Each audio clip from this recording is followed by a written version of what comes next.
Hey, here's my top 10 tips for all people that are getting ready to transition out of the military. And I'm going to start with number 10. Number 10, start working with the Veterans Affairs. It doesn't matter where you're at in the process. If you're 5 years from retiring or whether you're 2 months from retiring, start working with the VA. Now, get a VSO. That's a Veteran Support Officer. All right. And they will help you through the process. Now, there's a bunch of different agencies out there. There is the DAV, Disabled American Veterans. There's VFW. There's Purple Heart Associations. Anything like that, get a hold of one of those operations. Because just like when you're in the military, you have the military legal side, and then you have the side that's going to represent you, right? Well, you want the Veterans Affairs is representing the government. The VSO organizations and organizations like the DAV and VFW, Purple Hearts, they are here to represent you. And all their services, for the most part that I know of, are free. They will help you. Get a hold of them. Tip number 9, get your insurance squared away. Now, I don't care if you're talking life insurance, dental insurance, eye insurance, whatever type of insurance, homeowners insurance, get your insurance covered. Because one thing happens as soon as your retirement date rolls around, that government insurance that you had, that service insurance, is gone. So this is a key. Now, yeah, we have military TRICARE for life if you're retiring, but if you TRICARE for life doesn't cover vision and dental. So start looking ahead. You could start transitioning your family way ahead of time, but start picking out the dentist that you're going to see or the eye doctor that you're going to see in the civilian world, and then go to them and ask them what the best insurance that they accept is, because you want your biggest bang for your buck. And I'm telling you, the stuff ain't cheap. So plan ahead, look around. Whenever you get out, you're going to contact these agencies, contact these different companies. I went to both my eye doctor and my dentist, and they gave me a list, and I figured out which one was best for what, and we went from there. So look at copays, look at max amounts, look at dental or like orthodontist work, all kinds of stuff, caps, root canals, because if you're retiring, you're getting near that age where you're going to start requiring caps, root canals, all that, and it's a lot of change. Tip number 8, update your resume. Now, I know this seems obvious, but here's what I'm telling you. What you're not going to be told if you're working with any kind of government agency is to not put government stuff on there. They're going to want you to put all the stuff that you learned in your military career on your resume. And that makes sense, right? It makes sense if you like what you did in the military. If you don't like what you did in the military, don't put that crap on your resume. The worst thing that you want to do is get a job doing something that you did in the military and you didn't like in the military. Sure, we're good at it, but we're good at everything, right? What do you like doing? Now, that's the stuff that you want on your resume. And if you did anything like that in the military, that's a feather in your cap. But remember, if you're retiring from the military, that alone speaks volumes when you walk into a company and apply. Don't put stuff on your resume that you don't want to do, because they're going to see it on your resume and say, oh, this person was really good at this. Let's put them in this. Well, maybe you hated that. So it's only obvious. Put the stuff that you really enjoy doing on your resume, because if you're retiring, you got some change coming in already. And once your VA rolls in and your disability starts rolling in, if you're smart, you've done all the documentation. So everything that you have documented in your records, you're going to get some kind of disability to. And it adds up pretty quick. Trust me. So you want to get a job that you love to do. You don't want to get a job that you're miserable in. You just spent 20 plus years in the military. Now it's time to do something that you really love. Tip number 8, Get some kind of self-assessments and do them. Take advantage of every type of self-assessment that you can take. I offer the DISC. If you've never had the DISC assessment, which if you're in the military, chances are you probably have taken the DISC assessment. However, have you ever taken a DISC assessment and told how you can use that? Instead of getting a routine 3-hour workshop and then it's done, it's over, and it's like they leave and you're like, yeah, I'm a DC, but I don't know what that means. Well, make sure you take assessments and really read the reports. Get a coach or a trainer or somebody to walk you through those results. I have the DISC, I've taken the Strengths Finders, I've taken the colors thing, I've taken the Enneagram, I've taken the EQI. The more self-assessments that you can take, the better. Because the Strengths Finder, the DISC, it's going to uncover stuff that you may not know about yourself. And the cool thing, if I've learned one thing over the last 10 years as a coach, a leadership coach and a trainer, it's that we definitely don't know what we don't know. And that includes about ourselves. Our self-awareness is continuously growing every day, but you got to work on it. And that's what the self-assessments are for. So use them to your advantage. Number 7 tip, get your finances in order. Now, again, this is probably a no-brainer for a lot of you, but for some of you, you're retiring broke or you're still living paycheck to paycheck. Try to pay off as many bills as possible before you punch out of the military. Because whether you want to admit it or not, military was good pay. You were getting good, steady pay every month. Now, in the civilian world, you may get a job that's going to offer you good pay, good benefits, and that's all fine and dandy. But now's the time to really take advantage of that automatic, steady income coming in to pay your finances down. Get a budget together and start living by it. You know, budgets are a lot like goals. They're really good if you have them, but they're not worth a crap if you're not using them or working towards them. So get a budget together and work towards that budget. Number 6 tip, start networking. It doesn't matter where you're at as far as when you're getting out of the military. It's never too early to start networking. That includes making sure you're putting down everybody's information. Everybody you know in the military, get their phone number, get their email, get their social media contacts. Link up with them on LinkedIn. LinkedIn is one of your biggest friends, all right? Start networking. The cool thing about Facebook, even though you don't have a Facebook account, maybe Facebook, Instagram, social media, YouTube, LinkedIn, they're around for a very long time. There's people that I've had to track down, and the only way and the best way that I could find them is through LinkedIn and Facebook. So get connected with people now, because you never know when you're going to need to get a hold of somebody.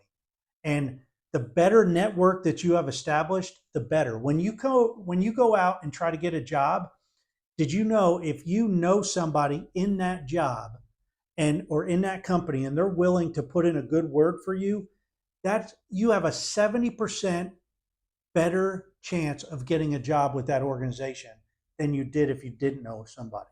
Now, it goes without saying that person that's recommending you better have their crap together. They better be a pretty decent worker. If they are, then you're going to be a shoo-in if they recommend you, because people know that like people hang around with like people. So start networking, build your network. It's worth its weight in gold. The number 5 tip is to embrace the final stretch in your military career. You know, a lot of us, we get stressed out. We're stressing about so many things that we forget to enjoy our last few months in the military. And once you get out, you're going to miss it. I don't care if you love it, hate it, could care less. You're going to miss certain parts about the military when you get out. So embrace it. Take advantage of it. Take time to visit and to hang around with your team members and your people and friends. Go out to lunch with a lot of different people. Have coffees. You know, just spend time getting to know and just getting to enjoy life while you're in those last several months, especially your last 6 months. are going to go like that. So enjoy them. Take the time to slow down, relax, and enjoy them. Tip number 4, stick to your fitness training program. Now, I know if when we get close to retirement date, we're counting down the days until we have to PT, or hey, this is my last PT test, or this is it. Well, guess what? Those PT tests every year and the fitness program that the military had you on is what kept you healthy all these years. So you want to maintain that physical fitness that you have. I got out, I was into running. I got into running right before I retired, actually, a couple of years before, and I loved running. Well, I got out and 50 rolled around and 55 and close to 60 now. You start breaking down. Well, you know what makes you break down quicker than anything else? Stop exercising and you're going to break down really fast. So keep your body moving, even if it's going out for a walk every day. A mile, 2 miles a day does the body wonders. And also, along with the sticking to your fitness program, eat healthy. I know it sounds bad, but man, stop drinking. That's the number one healthy thing you could do. And I'm not preaching to anybody. I used to drink a lot more in the military than I did now. I hardly drink at all now. And it's not that big a deal. So if you could, reduce the alcohol intake as much as possible. Eat healthy. Your veggies, stuff like that, your grains, just eat a balanced diet. All right. Just go to the doctor and come up with a good diet. So fitness and diet. Tip number 3, document your memorable military moments. Now, when I say your memorable military moments, if you're sitting at 20 years in the military or 25 or 28 or 30, it's still fresh in your mind. If I was to go back to my 3rd year in the military, 5th year in the military, I would have had a journal. And I would have been journaling a lot of stuff that went on. Because now I try to think back of key events that happened in my military career. And guess what? I can't think of all the details. I forgot most of the details. So when I say document your most memorable military moments, do it now. Get a journal and just start going through year by year the bases you were at, or the stations, the posts, the whatever you call them, all right? Wherever you were stationed, document. People you knew, document. Memorable, career moments, document that. Lessons learned, document them. Because here's why. You're going to use these in the future, because you could become a speaker or a writer, or just lessons learned, mentoring other people. Your stories are worth their weight in gold. And you want to be able to remember them. You want to capture them. Heck, if you could do it on video, do it on video, all the better. Because then your kids and your grandkids and your great, great, great grandkids can sometimes sit down, or someday in the future, and say, hey, this was my great, great granddaddy, and here's what he documented about his military career. Believe me, it might not mean a lot to you right now, but it's going to in the future, and it's going to mean a whole lot to your family. Because let's face it, our family doesn't know everything that we did in the military. A lot of it we can't tell them, but a lot of it we can, and we choose not to. So document those military moments. Tip number 2, families matter first. Now, when I say families matter first, get your families involved in every part of your transition as possible. If you're coming up on your retirement, get them involved in the retirement process. Get them involved to present stuff, to accept stuff. Make sure you get them gifts and all that other stuff. I didn't involve my family enough, and I wish I had. If I was to go back to my retirement, I wish I would have involved my daughters. They were like 16 and 14 and 10 at the time. And I wish I would have involved them more. Involve your spouse. And involve your spouse and kids. Where are you going to live?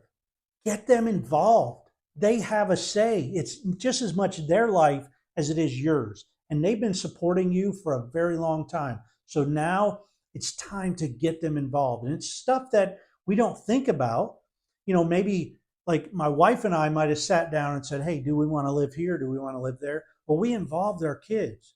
And again, they were 16, 14, and 10 at the time, but we really asked them, hey, do you want to stay here?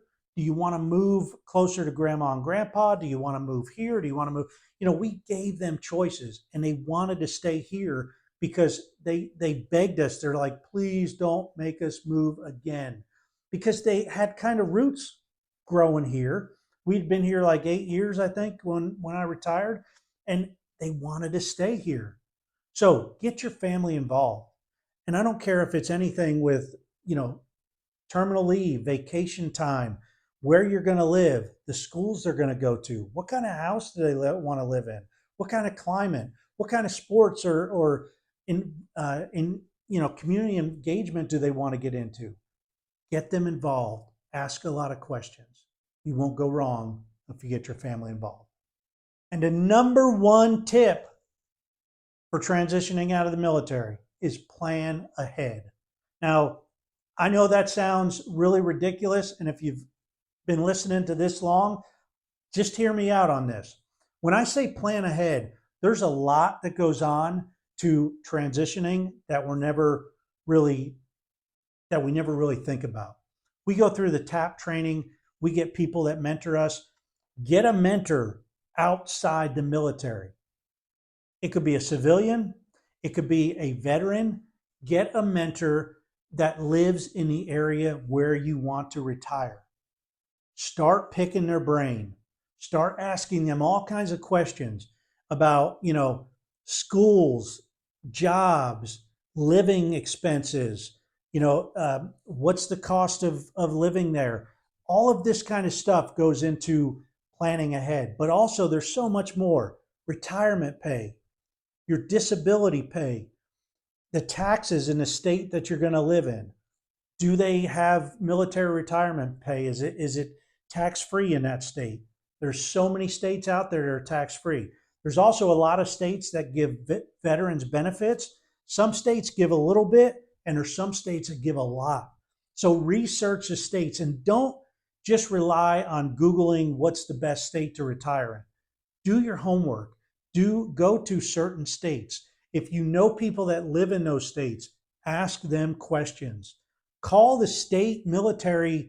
There's points of contacts in each state offices that deal with military veterans. Call them, ask them about the benefits that state gives military.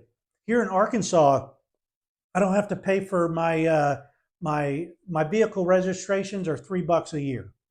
My taxes on my vehicle a year are $0. It's all covered. All right.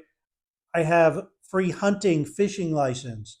I have, all kinds of other veteran discounts that I don't even take advantage of, but there's a lot available. There's other states that are even better than Arkansas, I know for sure. So do your homework. Another thing is planning your ceremony. What's the venue going to look like? Who's going to set it up for you? Get involved. Don't just pawn it off on somebody and say, hey, do this for me. This is what I want at my military or my ceremony. No, sit down with them and really go through the things. Get in the know, because you don't want to go there and be blindsided by different things. Selecting meaningful gifts for family, friends, close mentors that might be showing up at your retirement. What's your party going to look like? What's your pre-party going to look like? What's your last couple weeks going to look like?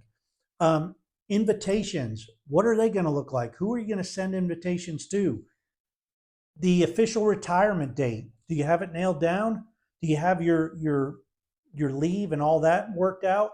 Get with your squadron and find out how many days they give you. It could be up to 20, 30 days, all right? Estimating your retirement pay, I talked about that, your terminal leave. Organize relocation details if applicable, including shipping requirements and limitations. Get with travel on that. All these things that go into retirement and planning your transition, don't let it sneak up and bite you in the butt, because there's a lot to think of. Start making a checklist now. Hope you enjoyed this video. We'll see you.